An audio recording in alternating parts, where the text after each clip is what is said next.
E uma pesquisa IPESP divulgada na última sexta-feira mostra que o ex-presidente Lula segue na frente na corrida presidencial com 43% das intenções de voto. O atual presidente, Jair Bolsonaro, tem 28%. Os ex-ministros Sérgio Moro e Ciro Gomes aparecem empatados com 8% e o governador paulista João Dória tem 3%. Para analisar esses dados, nós vamos conversar agora com o professor de Ciência Política da Unicamp, Wagner Romão. Bom dia, Romão, tudo bem? Bom dia, como vai? Bom dia aos ouvintes também. Romão, a pesquisa IPESP mantém praticamente os mesmos resultados entre Lula e Bolsonaro, com pequenas variações desde setembro do ano passado, né? E também Sim. permanece na casa dos 63% o índice de desaprovação do governo. Esse cenário deve prevalecer até a eleição ou ainda podemos ver mudanças significativas no decorrer do ano? Olha, há um pequeno crescimento aí das intenções de voto no atual presidente Jair Bolsonaro, né? No entanto, ele mantém uma rejeição muito alta e de em torno de 60%, 61%. E há também um elemento importante que é o fato de que Bolsonaro cresce muito pouco na comparação entre aquela pesquisa espontânea, quando o entrevistador pergunta para a pessoa qual será o seu candidato a presidente da República, ou na pesquisa estimulada, que é quando o entrevistador apresenta uma cartela com os nomes dos possíveis candidatos, né? Bolsonaro tem 26% na espontânea e 28% na estimulada. O que mostra que o voto no Bolsonaro, essa faixa dos 25%, está muito consolidada, né? Ele não cai, mas também não sobe muito quando se coloca a estimulada, né? Quando se coloca a opção dos vários candidatos e candidatas. O presidente Lula já também há muitas semanas, ele vem mantendo esse patamar aí dos 43%, 44%, a depender da pesquisa, e a sua taxa de rejeição ela também não sobe, ela está ali em torno de 40%, 43%, a depender da pesquisa, né? E também nós não vemos realmente um crescimento do que seria aí, né, essa terceira opção, seja Sérgio Moro, seja Ciro Gomes, seja o governador de São Paulo, João Dória. Eles permanecem estacionados nesse patamar aí, Moro e Ciro entre mais ou menos 8% e Dória ali bem abaixo, com 3%. Ninguém mais aparece nessas pesquisas. Então, eu penso que há realmente uma estabilidade nesses números já há muitas semanas, e a tendência é que isso permaneça, né? E que nós tenhamos aí uma disputa realmente que vai se polarizar entre Lula e Bolsonaro para as eleições de 2022. Certo. E a candidatura Lula deve ser lançada oficialmente agora no início de abril, né? Estão pensando aí em um grande evento, talvez na Praça da Sé. E a data e o local aí para marcar momentos significativos, né? A prisão do ex-presidente, que foi em 7 de abril de 2018, e as manifestações pelas diretas já que ocorriam principalmente na Praça da Sé em 84. O que a gente pode esperar desse ato e qual que é a importância do Lula demarcar sua candidatura oficialmente neste momento?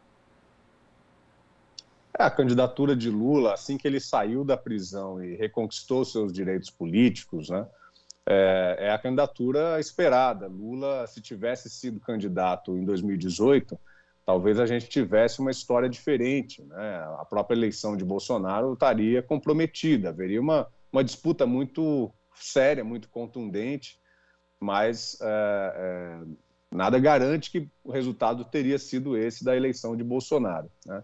Então, eu acho que há realmente um clima pela refundação, né, um clima de reconstrução do país, e o comício nessas áreas tão centrais e tão simbólicas, né, seja os comícios das diretas, seja os primeiros comícios do PT na Praça Charles Miller, ali em frente ao estádio do Pacaembu, eles realmente remetem a um tempo de fundação da democracia no nosso país, né, de reconquista da democracia no nosso país ali na década de 80, e acho muito oportuno, né?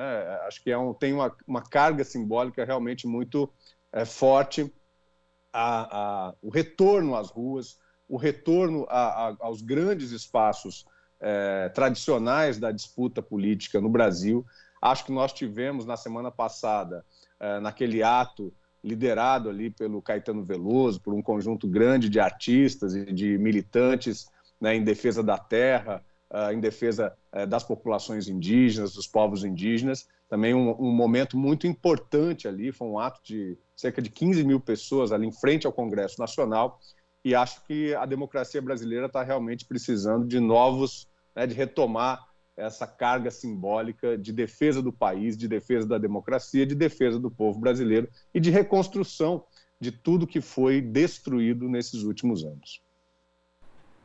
E pensando pelo outro lado, o lado das articulações, na última semana, em encontro com mulheres, o presidente Lula descartou o clima de já ganhou e destacou que a vitória na eleição vai depender de muita articulação, né? E de certa forma respondendo aí a quem o critica por negociar com parlamentares que votaram a favor do impeachment da Dilma lá em 2016. Essa vai ser mesmo uma eleição de negociações? A esquerda pode descartar alguma aliança nesse momento, como querem algumas lideranças, Romão?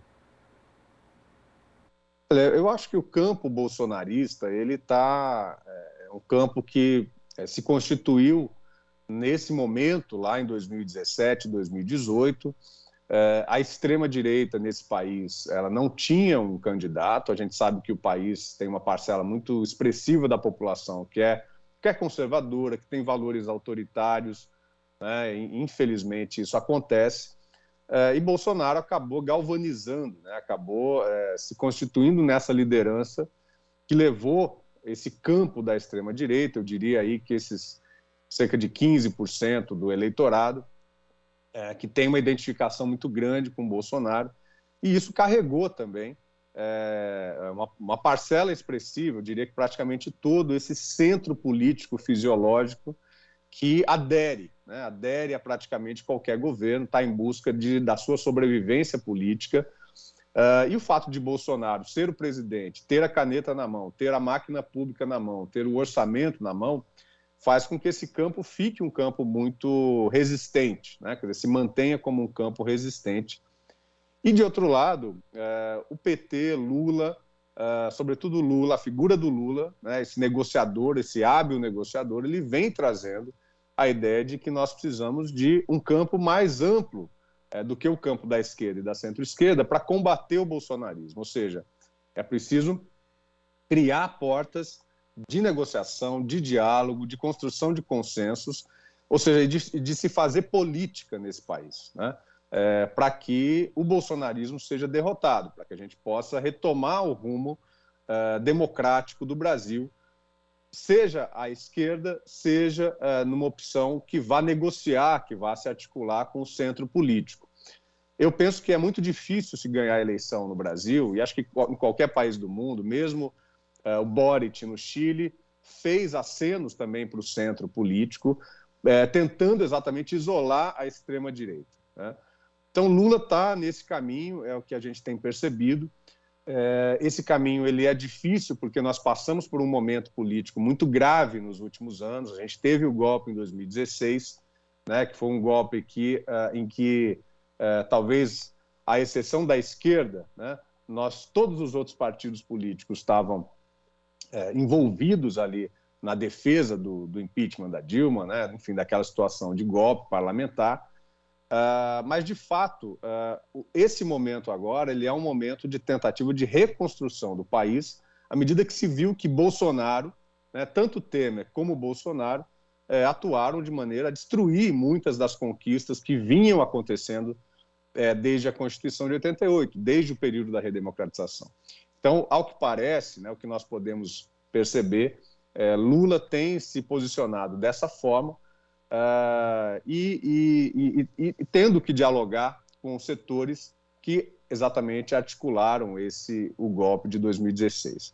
É difícil de engolir para muita gente, para muitos militantes que tiveram, né, quer dizer, que suportar aquele período muito difícil, 2016, também 2018, mas a sabedoria política, eu acho que essa eleição vai ser uma eleição de retorno à política, né? Quer dizer, Bolsonaro se elegeu sob esse manto falso, né, da antipolítica, mas acho que o que vai caracterizar essa eleição realmente vai ser muita negociação, muita criação de consenso, e que tem que se articular num programa de reconstrução do país. Eu acho que esse é o elemento fundamental, a questão de um programa que possa recolocar o país no rumo do desenvolvimento e no rumo do combate às desigualdades sociais. Me parece que essa é a posição que Lula tem adotado nas suas declarações, articular um programa de ruptura com o que é o bolsonarismo, mas que vá ter que negociar, que criar consensos junto a setores de centro,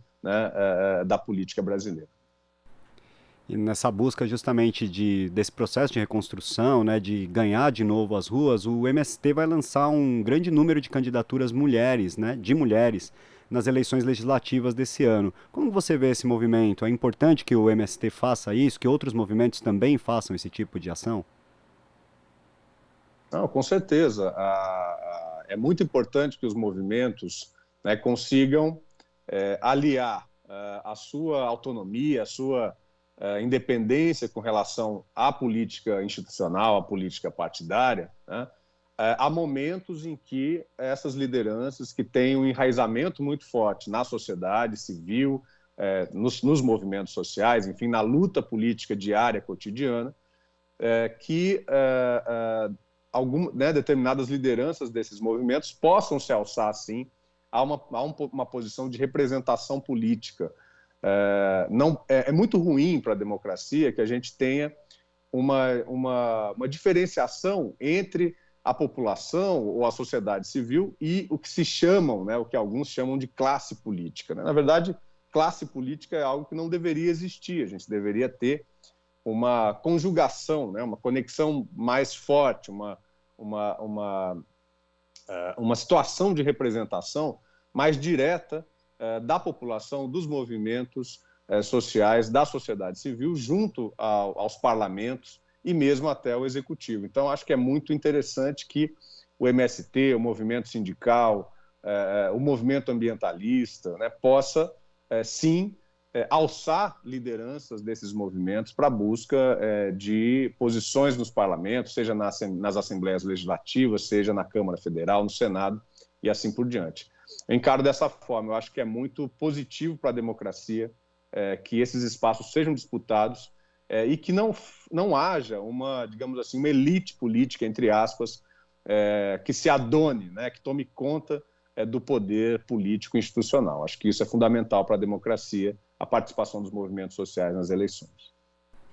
Pois é, e cabe lembrar aqui, né, Romão, que o Congresso hoje ele é formado por uma imensa maioria de homens brancos, de empresários, né, de pessoas com curso superior e que movimentos sociais, sindicatos, representantes indígenas, negros, são uma minoria dentro do Congresso, né? Então acho que também um pouco disso que tudo que se reclama hoje que o Congresso representa também precisa ser lembrado por quem ele é formado, né?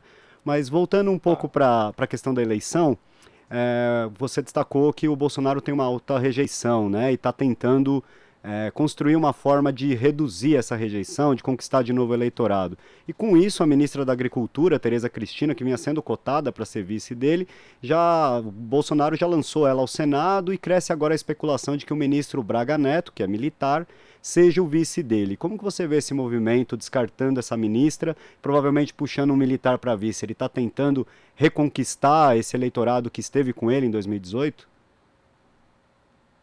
Olha, não sei se é apenas, não sei se trata disso exatamente. Bolsonaro ele tem uma fobia, né, uma patologia que é exatamente a de desconfiar de todos e de todos, né, e de destruir qualquer tipo de liderança que possa se colocar no caminho dele, né? Ele fez isso com Sérgio Moro, ele fez isso com aquele, agora que me foge, que faleceu logo no início do mandato. Ele tirou de cena também o ministro da Educação, o Weintraub, que era um ministro que, todos era um péssimo ministro da Educação, mas que tinha uma comunicação muito forte nas redes sociais. Ele foi eliminando essas figuras que o contrapunham, né, que começavam a se alçar como lideranças que pudessem competir com ele. O Braga Neto, da sua inteira confiança, da sua total confiança, ele tinha Mourão, tem Mourão como vice atualmente, né? E que em Mourão tem se colocado com posições divergentes ao Bolsonaro nesse momento. O que Bolsonaro quer é um vice que seja subserviente a ele, né? Que não lhe crie sombra, que não lhe ameace, né? Inclusive na possibilidade que ele possa, enfim, no futuro, né? Torçamos para que isso não tenha que acontecer, porque torcemos pela derrota dele agora em 2022, mas se ele, por acaso, for eleito presidente novamente, ele quer um vice que não o ameace e que não o constranja, né, num eventual processo de impeachment, ou seja, que não seja uma liderança forte na Câmara dos Deputados, que possa ter mais apoio político do que o próprio Bolsonaro e que possa lhe ameaçar com o impeachment. Então, Tereza Cristina, além de ser mulher, né, é uma parlamentar com alguma experiência na Câmara dos Deputados e poderia, enfim, se constituir como uma alternativa no futuro. Então, me parece que essa decisão por um militar, ela, por um lado, ela fortalece essa base de apoio muito consistente de Bolsonaro, talvez menos nas eleições, menos junto ao eleitorado, mas mais ao conjunto das Forças Armadas, né? Essa foi uma base muito importante para o Bolsonaro no início do governo, ela diminuiu de intensidade ao longo do governo por causa exatamente das dissensões que foram se formando entre os militares, e um vice-militar seria, sim, uma base de diálogo, né, e não só de diálogo, mas como se fosse um comprometimento realmente das Forças Armadas com a candidatura de Bolsonaro. Então, me parece que passa por aí, né, e passa por ter um aliado fiel na vice-presidência. Me parece que é isso que Bolsonaro tem em mente. Uma última questão, Romão. A gente falou um pouco da pesquisa, né? E não entramos muito no assunto da terceira via, né? Que são, na sua maioria, políticos de direita que se afastaram do Bolsonaro, mas vêm sendo apresentados como uma via diferente dele, né? Moro, Eduardo Leite, Dória, eles não têm mostrado competitividade até agora, mesmo encampados, em parte, pela mídia comercial. Por que esse grupo não decola? E você acha que deve haver desistências aí no decorrer do ano? Eu acho que é possível que hajam desistências. Eu acho que vamos, né, Ciro, Moro e João Dória, né? Acho que Ciro está sendo pressionado pelo seu próprio partido para abandonar a disputa. É um nome que está há muitos e muitos anos, há muitas eleições, disputando a presidência da República. Ciro praticamente só faz isso já há mais ou menos 20 anos. Houve um desgaste importante da figura do Ciro Gomes ali no segundo turno das eleições, em que a opção era Fernando Haddad ou Jair Bolsonaro, e Ciro Gomes não se posicionou, né, foi viajar para Paris. Sérgio Moro é uma figura que é rejeitada tanto pelo campo da esquerda, pelo campo que vai votar em Lula, como pelo campo bolsonarista, raiz, digamos assim, né? Houve um confronto direto entre Bolsonaro e Sérgio Moro. Eles estão numa posição de muita dificuldade de crescimento. Se a gente somar os votos, a intenção de voto de Lula de 43% com as intenções aí de Bolsonaro, nós vamos chegar a mais ou menos 70% do eleitorado, né? Então fica muito difícil que eles possam obter algo aí em torno de crescer para cima de 10% dos votos, até porque estão competindo entre si, não se formou um terceiro candidato unificado contra Lula e Bolsonaro. Então, eu acho que vai ser muito difícil. Moro, além disso, passa uma imagem de muita fragilidade no debate político, né? Tem muita dificuldade em falar em público. E João Dória está numa grande encalacrada, porque ele deixou de disputar a reeleição aqui em São Paulo, que seria, inclusive, uma reeleição muito difícil. A gente vê que esse campo todo do PSDB migraria os seus votos para o Geraldo Alckmin. Geraldo Alckmin está com uma grande intenção de voto aqui no estado de São Paulo, né? E, na ausência de Alckmin, é um campo que não caminha para Rodrigo Garcia, que acabou se tornando o candidato do PSDB aqui, o atual vice-governador, que em breve vai se tornar governador, se Dória realmente mantiver a sua candidatura para presidente da República. Então, o eleitorado o tucano tradicional, né, ele não se encaminha para Rodrigo Garcia e parece estar aderindo ao Tarcísio, né, a esse que é o candidato do bolsonarismo aqui no estado de São Paulo. Na verdade, eu penso que o eleitorado tucano ele vai ter que fazer uma opção entre Fernando Haddad e o Tarcísio, e aí vai ser uma campanha aqui no estado de São Paulo muito intensa, né? Uma campanha muito diferente das outras campanhas, com o PSDB praticamente fora, pelo menos longe de ser protagonista, né? Exatamente disputando aí uma possibilidade de se tornar um terceiro que vai disputar com a Fernando Haddad ou o ministro Tarcísio. Então, é uma situação muito, muito diferente de todas as outras eleições que a gente acompanhou nos últimos 30 anos aqui no estado de São Paulo e que é um reflexo também dessa baixa votação de João Dória, esses 3% de intenções de voto na disputa presidencial. Então, eu penso que vai ficar realmente entre Lula e Bolsonaro e o PSDB, aqui onde nasceu, vai ter que ralar muito, né? Andar muito no estado de São Paulo e vai ter que fazer a sua máquina funcionar, né, como nunca, para poder disputar entre a candidatura de Fernando Haddad e a candidatura da extrema-direita do ministro Tarcísio. Romão, quero agradecer a sua participação de hoje aqui no Jornal Brasil Atual. Um bom dia, uma boa semana para você. Um grande abraço também, boa semana, bom dia a todos e a todas. Conversamos aqui com o professor de Ciência Política da Unicamp, Wagner Romão. Aqui você ouve as notícias que os outros não dão. Jornal Brasil Atual.